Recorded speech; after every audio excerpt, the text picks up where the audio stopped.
Welcome to another episode of Tech Done Different. I'm your host, Ted Harrington, and with me here today is my very dear friend and fellow security professional, Ben Stanbury. Ben, thank you so much for being on the show. Great to be here. Thank you, Ted. So, Ben, by way of, I guess, introduction, I'll brag for you, and then you can brag as much as you want. But so I've known Ben for quite a few years, and Ben currently holds the position of worldwide head of technology at Amazon Studios, and has been doing some really interesting things there. And before that, really helped build out quite an impressive security program over at Disney, and then it was EA Sports before that. So Ben knows a thing or two about securing content and digital assets, and so he's going to give us some insights about. Well, we'll see what insights he's going to give us. But Ben, what else should people need to know about your experience? Maybe you can give the 30-second overview of some of the things you've done and experienced. I think it's probably going to be. I think it's going to be a theme of kind of our conversation topics today. I like to kind of address challenges holistically and think big. So a lot of the kind of security and technology challenges that I've picked up over kind of the past decade or so, I've tried to kind of run the issue down to its what is the crux, what is the source of the issue. And that kind of led me to, think outside of the confines of the teams, the organizations, or even the companies that I worked with. So spent a lot of time working with external partners, with industry trade associations, working with competitors or peers across other like-minded companies. And that really got me involved in working with the MPA, the CDSA, TPN, and kind of building a community. Really, no, I can't say building a community, participating in a community of people, including yourself, kind of thought leaders in different pockets across this space. And, I think that's definitely an approach that I like to take. It's like, if you possibly can, just think big and see whether you can address these things systemically rather than patch fixing and dealing with, get to the root cause. That's the kind of Yeah, I've moral of the definitely story that I try. witnessed that, firsthand at Disney, where the department, the program was, I want to say it was like 4 people or something in sort of your corner of the world when you started there. And then by the time you moved on, I mean, it was probably 20 plus people. I don't remember exactly what the numbers were, but you'd sort of systematically thought about how to grow the program and grow the, I guess, way that it delivered value to the organization, both Disney itself as well as the industry as a whole. How did you do that? I've actually always been really fascinated by the political part of that, right? You had to there's so much bureaucracy at a large company. How did you navigate that and get all these people aligned to what you're trying to do? I think traditionally a lot of business leaders, they feel obligated or obliged to invest in security just from a kind of box ticking perspective. And you're always going to be confined to just the bare minimum with that approach. So understanding who your stakeholders are, I've used mentor relationships extensively as I kind of tried to understand how to understand management speak, or how to converse in terms that resonate with business leaders. So yeah, definitely that's another kind of little thing. If it doesn't matter what level you are, where you are in your career, if you don't have at least one mentor, I mean, that's just the biggest piece of advice I can give to anybody. That doesn't really matter what line of work you're in. Just being able to get to talk to somebody. I actually, throughout most of my career, I've had at least 3 different mentors. One within the kind of world that I'm operating, somebody that represents an attribute that I aspire to kind of get better at or learn more about. And then somebody just gives me a completely different perspective. And I think that's really, really helps balance you out. So, I would say that was kind of the beginnings of the ability to kind of get more senior executive sponsorship to the changes that I was interested in making, was to really understand what the motivators were, what the business language was around these topics, and just opening up conversations. What could I be doing better? What are the things that keep you awake at night? If I have, these big picture ideas, how do I present those to you? How do I get buy-in, support, endorsement to think outside the box? And once you open up those lines of communication, it definitely changes how you get access to budget and headcount, because generally the business doesn't. And if you give them security metrics, they don't understand it. It can be overwhelming. You've got to be able to convert that into a real business value proposition. And again, that takes a little bit of priming, because every business stakeholder has different priorities and a different level of familiarity with the work that you're doing. It's really fascinating, the way you're talking about mentorship. It's a theme that's come up a few times on the show already, but I haven't really heard people talk about it in the way that you describe. We've talked about mentorship in terms of, one perspective would be how to level up your own career and develop your own skills, which is part, of course, of what you were talking about. But that's one element. Another element is how people can be mentors to others. But what I'm hearing you say is looking to mentors to be a resource to guide you on how to actually navigate this sort of uncertain and difficult arena. And that's a really interesting way to think about it. It's as much about your own development as it is strategic and tactical. What issues did you run into that? I mean, I guess in a practical sense, how did that work? Like, you just called up some SVP, was like, I'm new guy. I need your help. How did you do it? Exactly that. I cold call people, and you'd be, amazed now that I'm fortunate in the position that I can kind of give back. And I get those kind of cold calls from time to time, like, hey, I'm in this role in this team in this part of the business, and I just want to kind of have a conversation and get to know a little bit more about what you do and how we can help each other.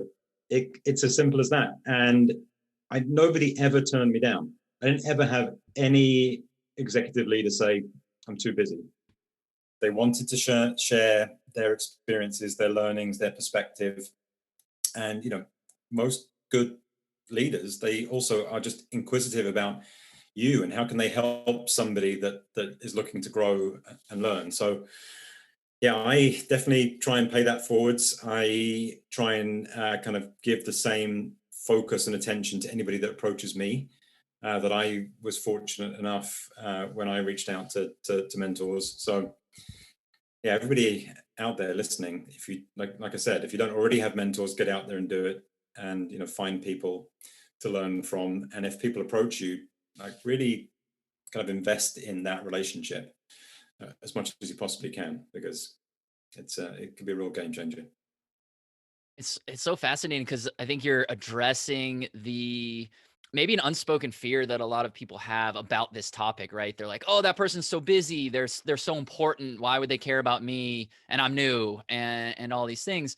And but what I heard you say was a really interesting perspective, which I'm gonna interpret what you said. And so tell me if I'm wrong. But you said, that they're these leaders, they're inquisitive, and I'm going to extrapolate from that and tell me if you agree with this or disagree with this. Maybe that's why they're leaders in the first place, is because they're sort of these learners and they're inquisitive. And so by asking these questions of them, you're not, in fact, taking something away from them. You're feeding into something that matters to them and is their skill and is why they're in that position. Would you say that that's true or not true? 100%. Yeah, I mean, when some of the folk that I reached out to, definitely during my time at Disney and outside of the company, I didn't just kind of go through a Rolodex or look on LinkedIn. These were people that had a reputation that I was gravitating towards.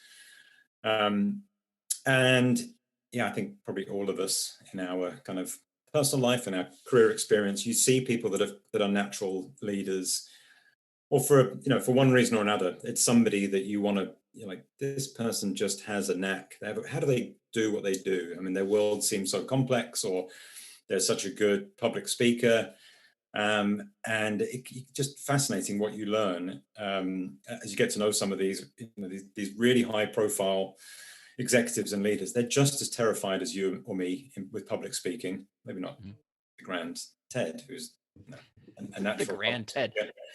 But people like Oh, yeah. me, I'm terrified. Public speaking is just, I get tunnel vision and cold sweats and all of that. And you just assume that these EVPs and presidents of companies immune to that, but they're not, and they all have their own mechanisms and ways of prompting themselves to kind of draft heartfelt messages to their staff, how they kind of prioritize work, how they how they read, what kind of books they read.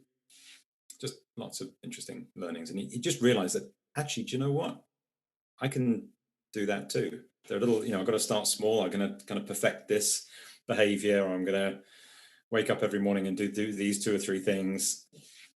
And there's not as much of a difference between us and those high flying senior executives as you might think.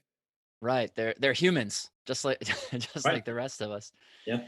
Yeah, I like that you're talking about the ideas of fear, and even being vulnerable and talking about some of your own fear with public speaking stuff. And by the way, I've seen you public speak many times, and maybe you're sweating on the inside but outside I'm like, that guy's cool as a cucumber. He knows what's up. Practice indeed. So this idea of fear is an interesting one, because I do actually think that a lot of people look at whoever's 1, 2, 3 or more rungs above them, and they're like, oh, that person's got it all figured out. And maybe I'm even intimidated by them because they're so capable or whatever. And what you're saying is that no, we're all flawed. Well, you didn't necessarily say that, but like, we all have fears and shortcomings and everything. And that's probably a pretty good thing for people to realize when they're wanting to build relationships, especially at levels maybe above them. Is the recommendation though that you lead with that, or like what do we do with this knowledge now that we know that senior leaders are fallible and have fear? Well, one of the kind of the ways that I broach this conversation is, which will segue, I think, into the next kind of portion of the conversation, is tech done differently. Not necessarily tech done differently, but definitely my kind of approach to technology, problem solving, and this concept of like really thinking big, not just patch fixing, but what is the root cause of this thing, or how can I completely flip this on its head and do it differently. And that that kind of big picture thinking can be scary. Like, am I going to go to my can my boss sign off on a $10 million project or whatever it is, or how am I going to get the resources that I need?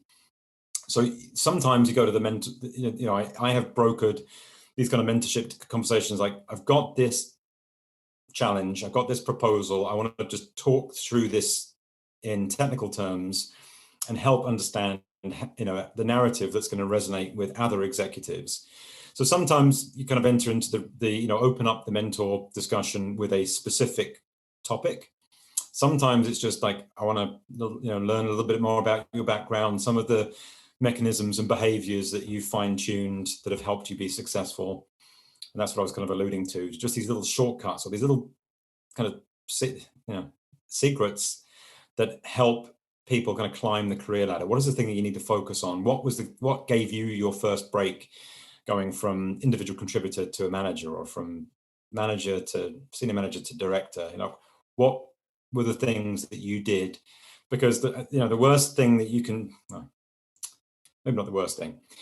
I think that if you have the mindset that if I just work hard, career progression will just happen. Somebody will kind of see you at the back of the room, like, that person deserves a promotion. It's not always, unfortunately, it's not always like that. Sometimes you need to kind of be proactive and say, I want to take on more responsibility. I've done this, and this. I'm ready for something new. Or even, start to do some of that work and demonstrate you've got the skills, kind of line yourself up for the next career. So I think you've got to be, in many cases, it's really helpful to be proactive and position yourself for that next career development move, lateral or upwards. Not everybody wants,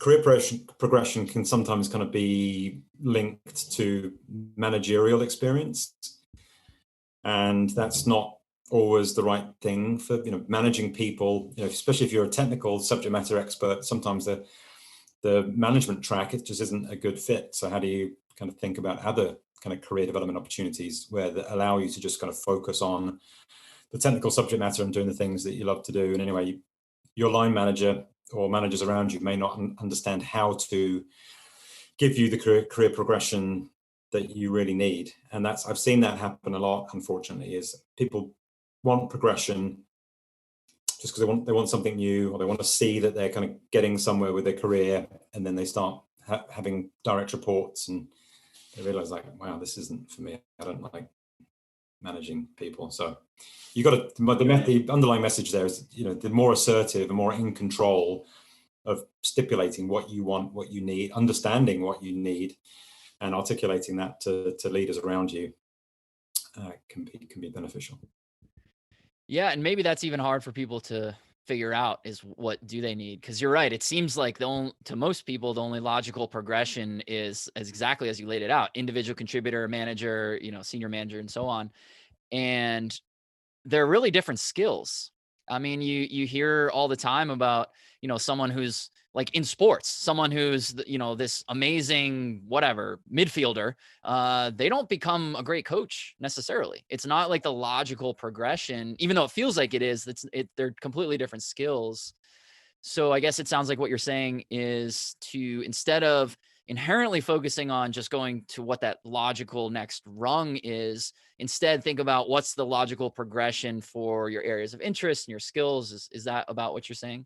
Yeah, I think it's all about being proactive. Yeah, understanding how to gather more information, how to get buy-in, sponsorship, kind of learn the additional skills, and don't feel constrained, by the confines of just your immediate team, department, organization. Oftentimes, like I say, opening up a channel of communication with a mentor, or going to your line manager and saying, hey, there's this really complex issue, I want to take this on, or I want more responsibility, but I'm not really interested in having direct reports.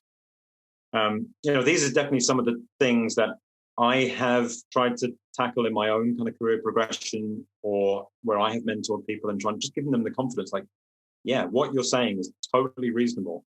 This is kind of how I've handled similar situations in the past.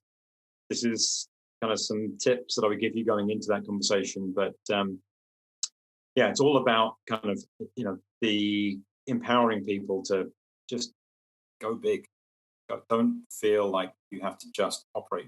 And I see this a lot in technical teams, or just teams in general that I manage, or that I work closely with.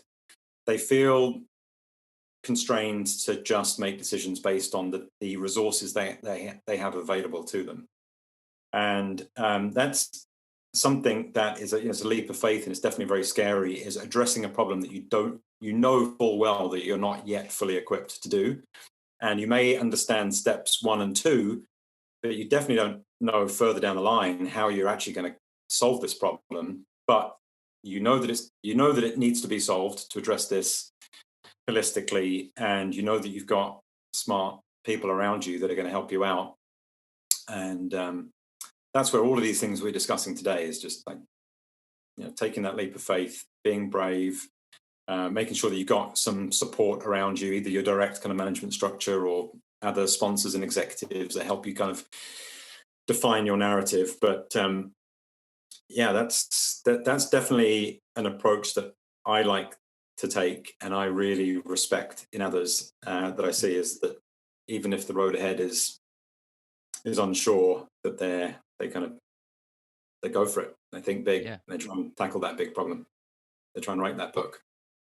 Let's talk about that, because I've seen it firsthand over the years. That is exactly what, you're not just words. You're not blowing hot air right now. You live what you just said. So let's talk about this idea of approaching technology completely differently. How do you get that project that, like, the $10 million project, as you said, is just sort of hypothetical, not a real example. But for the people who are listening to a show like this, they probably, every single one of them, feel that to some extent they face constraints. Maybe there's lack of executive support for what they're trying to do. Maybe there's lack of funding. Maybe they don't have a big enough team, or maybe the wrong people on the team, or maybe they're just by themselves and they're like, hey, this matters. And, they're not getting people to listen. How does one in that situation say, I'm going to do this backward? Maybe not backwards. That's not the way I mean to say it, but how does one do this differently and say, well, up is now down, X is now Y. That's how we're going to move forward. What's the advice? Well, I'm going to speak to just for a brief second about some things. So I'm as you mentioned, I work at Amazon now, but I'm not representing Amazon in this conversation. I'm just speaking purely about my own personal experiences. But I would say, and this is information that you can get on the internet, you can buy books online. There's one thing that just happens that Amazon has mastered really well, and it's just something that I gravitated to very quickly after 7 years, nearly 8 years at Disney. Putting your thoughts down on paper. So Amazon has this kind of the business 6-pager format that drives business decisions. And I think that it really forces you to crystallize the proposal. And it's something that I would encourage anybody to do, just because some companies have got different mechanisms for how they drive decision making. Presentation decks with pictures and snippets of information can help get a concept across, but really putting it down in writing from end to end, really defining what your objective is, and your general approach, really kind of constructive exercise, because it forces you to really think and rationalize the problem that you're attempting to address, and you just lay it all out there. This is my assessment of the root cause. This is my assessment of kind of a reasonable way of tackling this. And then if you can kind of get data on the economics, by automating this process or by optimizing this activity, what over the long term are the costs or the benefits, whether they're brand integrity or whether they're kind of operational costs. Lay it all out there. Again, this goes back to what we're saying about the mentor relationships and speaking the business language.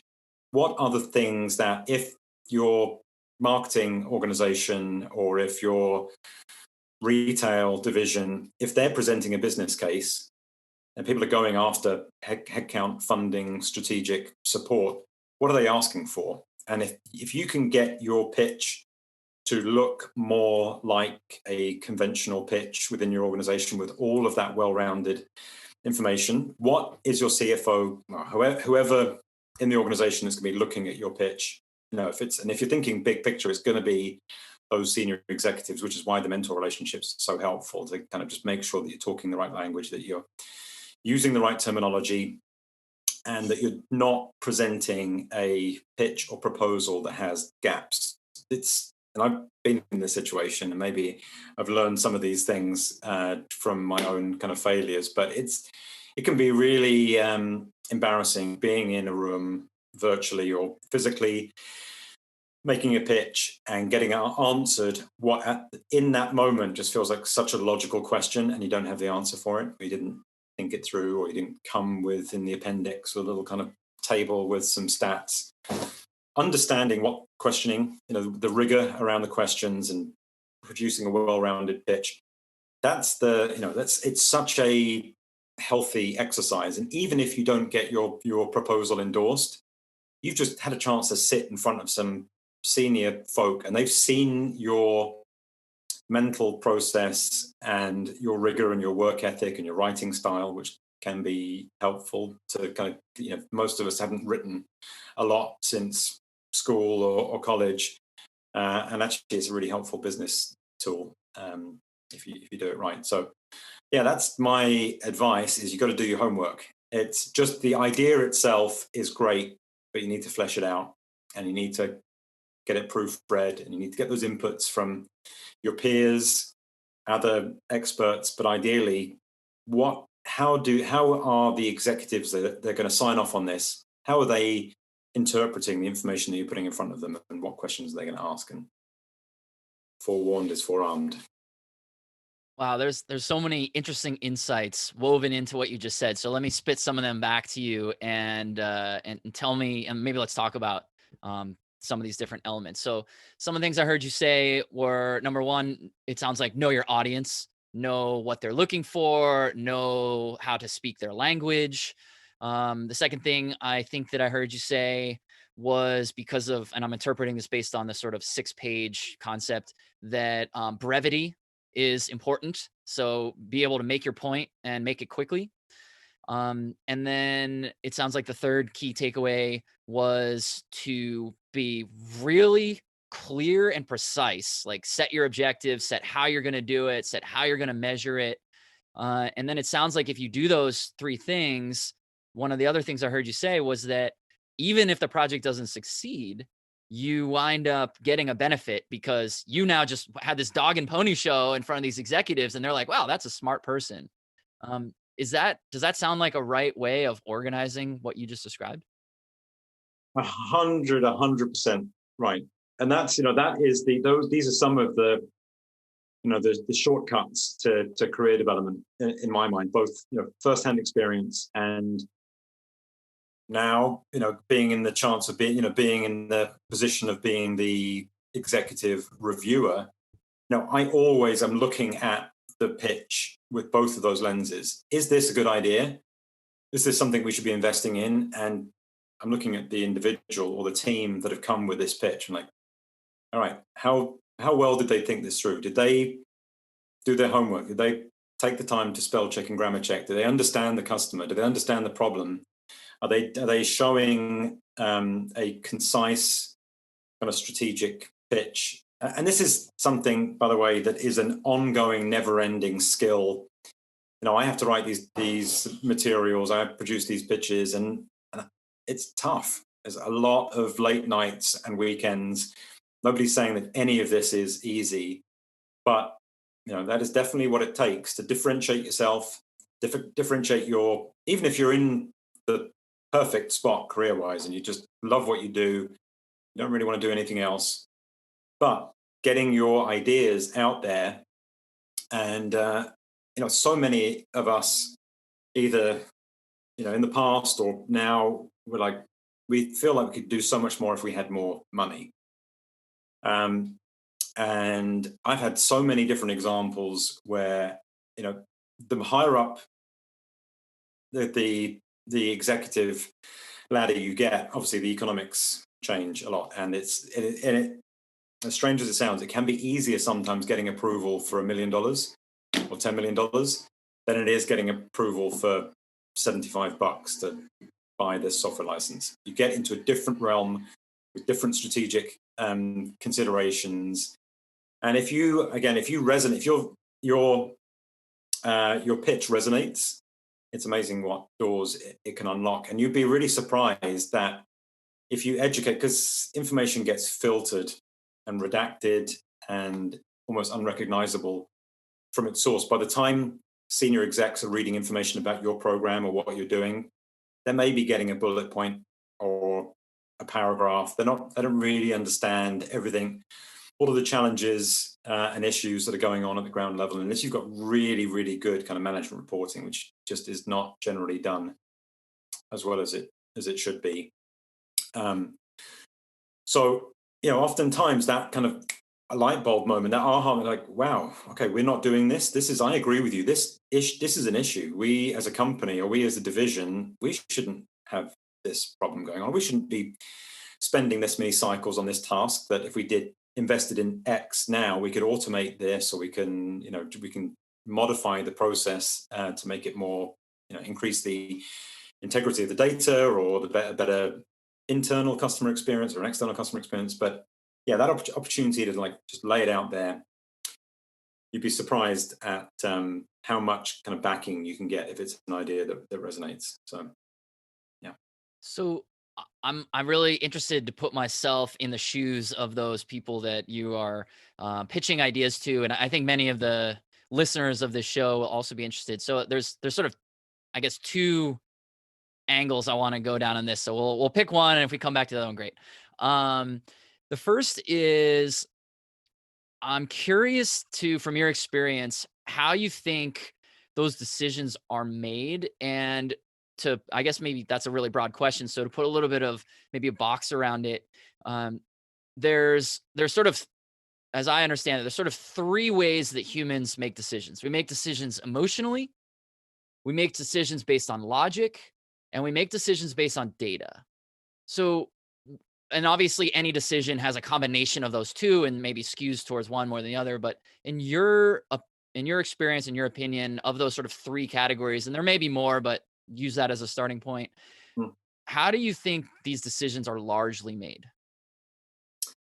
Um, well, I would say as something interesting, I've kind of reflected something's interesting happened with my career at a certain point, and I'm not really sure exactly when it happened, but I'm not really a technologist anymore. I'm not really a security expert anymore. What you become at a certain point is you're running a business. So in my role, I have a P&L, I've got employees, I've got just all the economics and customer forces at play. So, that is a lot of what your executives, the way that they're weighing up the pros and cons, that they are, a business within a business, maybe even within another business. And, what does this increase profitability? And does this improve the brand? Does it address a risk that could have impact to the board?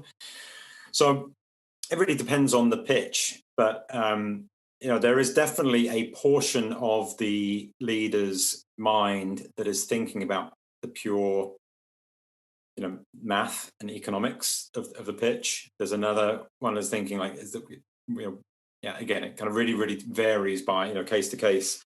But it is definitely, I think it's interesting. Though I was reflecting on this recently that you kind of become at a certain point, if you're running a team, you have to think of yourself as a small business owner, and you're making decisions about what's in the best interest of your workforce, what's in the best interest of your customer, what makes you kind of financially, whether it's real dollars and cents or just kind of the budget.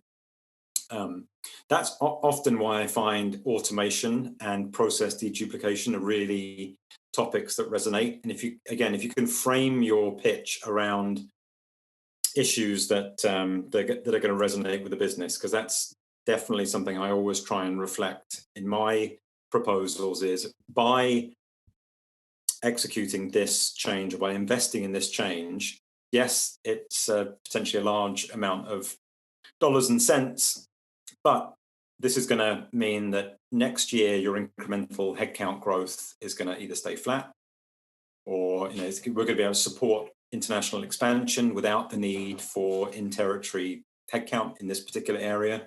Can optimize the resource hours of your senior staff because they're not having to go and find data, or they don't have to log into 10 different applications to do X, Y, or Z. So those are, again, going back to your comment, understand your audience. What are the things that immediately get their attention? I've definitely pitched proposals to senior execs where I've seen their eyes rolling back and they're drifting off to sleep because they're not really connecting, or they're not really interested in what I'm telling them, even though it was like full of data and I'd done all my homework and it was good security subject matter, but they don't really care about that. That's the wrong way to phrase it. They definitely care about it, but if you're asking for more money, why does your proposal stand out more than something from another department where there's potentially a financial return on that investment? So. Right. The second angle that I wanted to ask about was something that's come up a few times, which is jargon. One of the things that I've definitely observed, especially in large enterprises like where you currently work and have worked, it seems like the larger the enterprise, the more deep into jargon most people are. And I'm curious to your opinion of when you're making these pitches and trying to really persuade these influential leaders to part with money or person power resources or whatever resource you're asking for in order to do something. It seems like the conversations tend to skew towards using a lot of buzzwords and jargon, but is that because that's just what people default to, or is there a better way? Like, is simple, more clear speaking, in fact, more effective? Absolutely the latter. Definitely clear speaking by a country mile. I mean, and this is actually why I think the laying out your proposal in a document rather than a series of subjective slides or a verbal pitch. Because there's common acronyms that people tend to use, and you may inadvertently be alienating somebody that doesn't understand the jargon. So it's a great thing about putting things in a document and the rigor that comes with conventional structure to your document. The first time you introduce a term, you define it, or you introduce a footnote that explains what this thing is, and it's a really good way of ensuring that everybody in that room is making a decision on the same data. There's nothing to be interpreted. You've spelled it all out. You've used your whatever rigor you've decided with the document, and you've laid out all the facts. And it's just a great way of ensuring that, as I said, that the final decision is being made with everybody on the same page. There's no kind of disparity in your decision makers. So it's a incredibly efficient way of driving results, of driving kind of consensus decision making. But it means more homework up front. But that's not a bad thing, as we said. There's even if your proposal doesn't get accepted, you've still demonstrated that you're methodical, you're thoughtful, you understand the subject matter, and you understand your audience. Yeah, I've certainly found, from the process of writing a book, how hard it is to speak simply. Like when I look at my book, the glossary is like, it's like 5 or 6 pages long of just terms. It's just like defining terms so that I can then tell you what to do with this information. And so that's often difficult for people, is how do you say something simply? And so that was really refreshing to hear you say that, even as you're talking about these um conversations at the highest levels in some of the largest companies, that people still want just say it frankly, right? Say it simply, and help me understand why I want to do this thing. And I think that's a really powerful takeaway for the audience. Especially when you're speaking when you're speaking outside of the confines of your organization. Don't expect them to understand don't expect them to understand anything about what you do. So you need to find that common language, and it generally means going back to basics and just describing what this thing is. Yeah.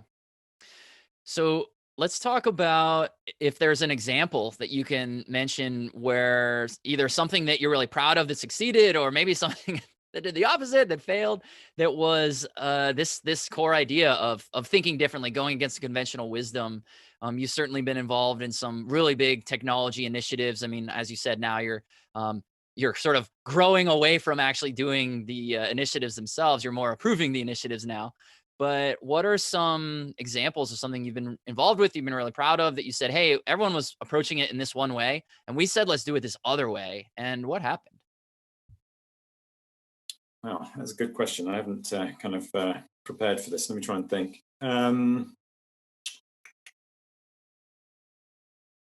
There's a few initiatives that I've kind of, or some concepts that I've leveraged in my kind of technology and security roles, and mechanisms that provided good communication channels to the business, or to to the stakeholders. So at Disney, myself and my team stood up a program called Content Security Guardians. And it's just some of the learnings from that have informed other industry programs that I've participated in, and my current role. And it's definitely, even though it's a challenging kind of concept, just the desire to be interconnected and communicating regularly and efficiently with the teams that I support, the customers, the stakeholders, definitely is an exercise that's constantly being refined, but something I'm really vested in and I really believe in. I think the worst situation you can be in with any kind of security or technology role is just not speaking the same language, not having a relationship with the people that you're trying to protect, or the people that you're trying to support, or the people that are funding you. So, that the Guardians program for me represented more than kind of the pros and cons of the actual execution, just this intent and desire to be connected to teams outside of, whether it was the productions, whether it was visual effects departments, whether it was marketing, so on and so forth.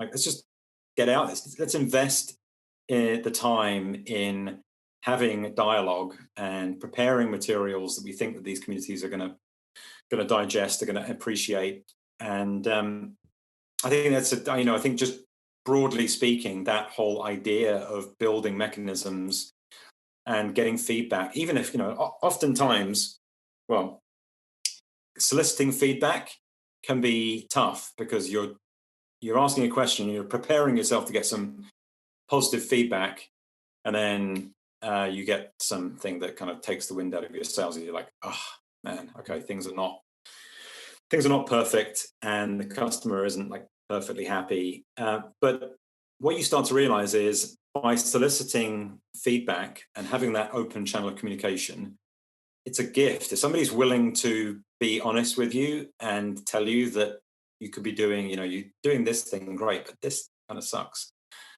That is a gift. You've got to embrace that somebody was willing to kind of share that information with you. And that's the best thing you could possibly do to refine your approach, and deliver a better service to your customer or your stakeholder. So yeah, these principles and learnings from that approach are things that I really actively try and spend some time every single day, and every single thing that I do is like, who is my customer? Who are my stakeholders? What do they want? Are the services that I'm delivering, are they successful? Are there things we could be doing better? Is there something we've completely missed that they wish that we were doing? Even if it's just dialogue where I provide rationale or an explanation as to why this thing, it's like, yeah, I'd love to be able to do these extra things, but I don't have the head count, I don't have the resources, or so and so is on vacation, or just the conversation. And generally, you can diffuse these little frustrations or kind of get ideas to build upon and improve the service. But you've got to have you've got to build that trust. You've got to have that channel of dialogue, and you've got to have that communication flow going both ways. So, like I said, it's not one particular program or initiative, but the concept there of being out there engaged with the business at all levels is an endeavor that I continue to work on, but it's incredibly rewarding and it's necessary. Sure. That's such a good story to wrap up on here as we come to the end of our time, because what I'm hearing you describe in this one example, in this one story you're just talking about, in so many ways summarizes a lot of all the advice you gave today, which was build relationships. And to me, in the context of a show that's about how do we do technology different, that to me actually really sounds different, because I think most people think about how do we approach technology and how do we approach security. It's often thought of as very scientific, very technical, and in fact, very distrusting by nature. I mean, at least the security profile, we're a paranoid bunch and we don't want to trust anybody. But what I'm hearing you say is to make sure that you build relationships above, on your peer level and below as well, across the industry. Make sure who you're talking to, make sure you understand what they care about, how you communicate with them. I mean, those are really powerful takeaways. And I think that will really help people do and think differently. So that's great, man. Right.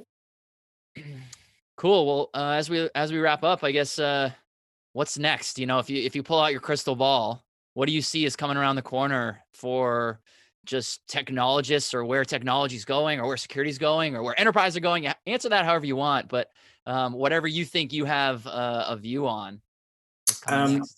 I think that there's a ton of learnings, as the pandemic, knock on wood, hopefully with the vaccines rolling out and we start to kind of hopefully, work our way out of this, the impacts of COVID and how it's changed our lives, how it's changed our businesses.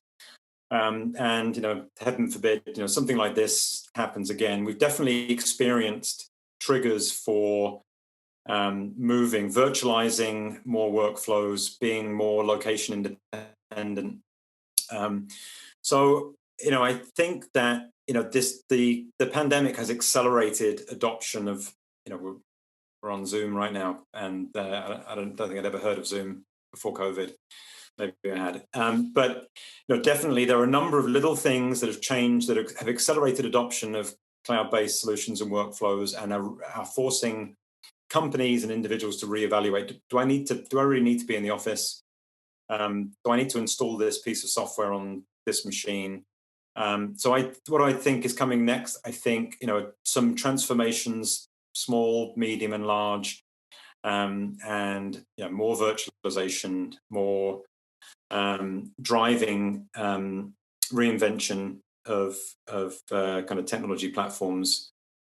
So I think we're going to see, just more global expansion, and how technology, the current generation or emerging generation of technology solutions are going to support that. So I think it's fascinating to see how that unfolds.